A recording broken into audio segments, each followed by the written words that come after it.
Hey, what's up everyone? It's Kitsimi. Today I've got a super sick guitar production tip for you guys today. This one's about how you can make huge crushing guitar tones without using an IR or a cab or anything. I know that sounds crazy, but stick around. Only thing you're gonna need for this is an IR that you like, but you won't be using it in the final product, and FabFilter Pro Q3. So let's jump right in.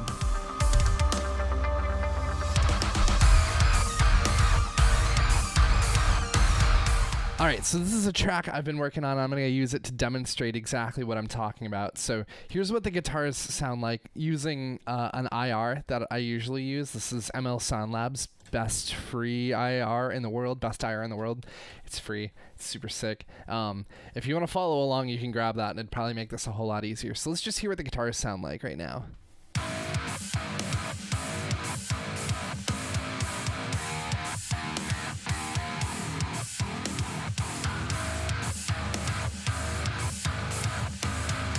Cool, they sound pretty good. This is what the full mix sounds like. My computer's not really happy with me running all this stuff at the same time, so it's going to be a little stuttery, especially using voice meter and not my interface ASIO. So.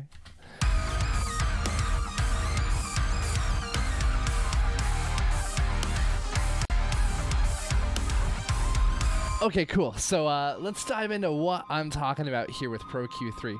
So you've got that IR already. What we're going to do is every DAW should have some kind of noise generator or anything. In this case, using FL Studio, the 3X oscillator plugin has 3 oscillators in different waveforms and wave types and such, and it has just a noise.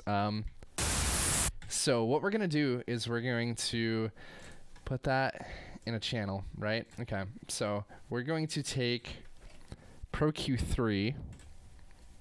Cool.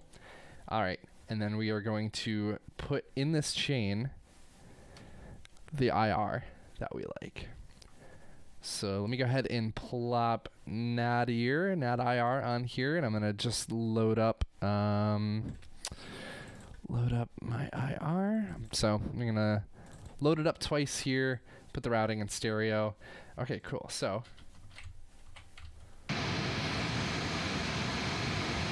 cool. So that's what the noise sounds like filtered through the cab. So what we're gonna do is we're going to leave Nadir on, and then we're gonna go to Pro Q3 here, and we're going to EQ match, and then we're gonna play that for a little bit. And we're going to let it build its curve. Just leave it for, a couple seconds until it stops moving. And we're going to save input as a reference spectrum, and I'm going to call that ML cab.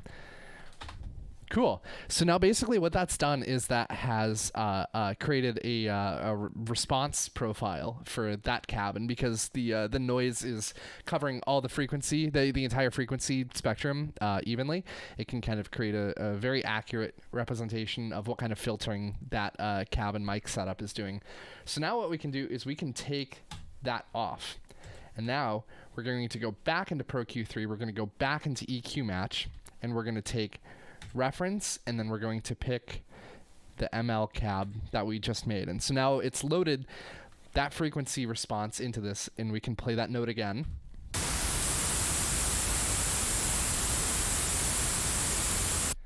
And then we're going to match.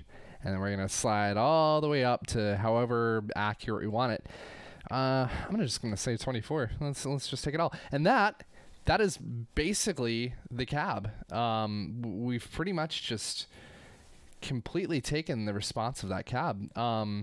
Okay, so what we can do now is we can take this and then ignore that.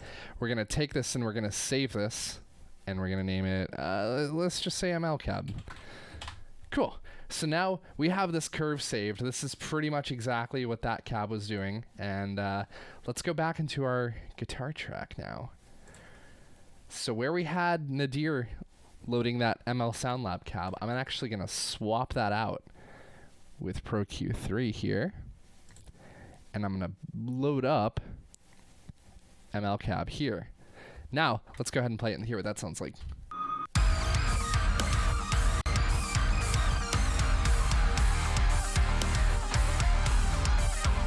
doesn't really sound any different. It's super accurate to what the cab sounded like, except now we have the ability to literally shape the cab response any way we want. So instead of just having like preset IR that you have to go and EQ afterwards, you don't have to do any. You literally can control, like, okay, this cab doesn't have enough low end, let's just go ahead and drag this out and put a little bit more low end back there. We want a little bit more like 1K, let's just, you know, take some of these and boost like 1K-ish a little bit.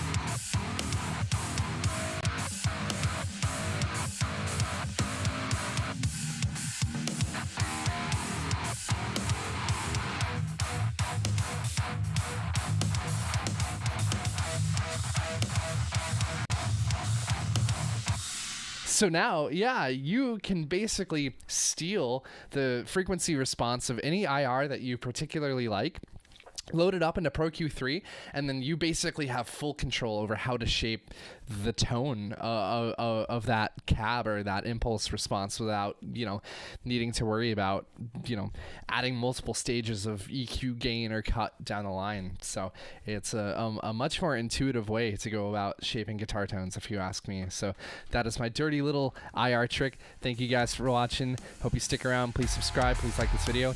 I'll see y'all next time.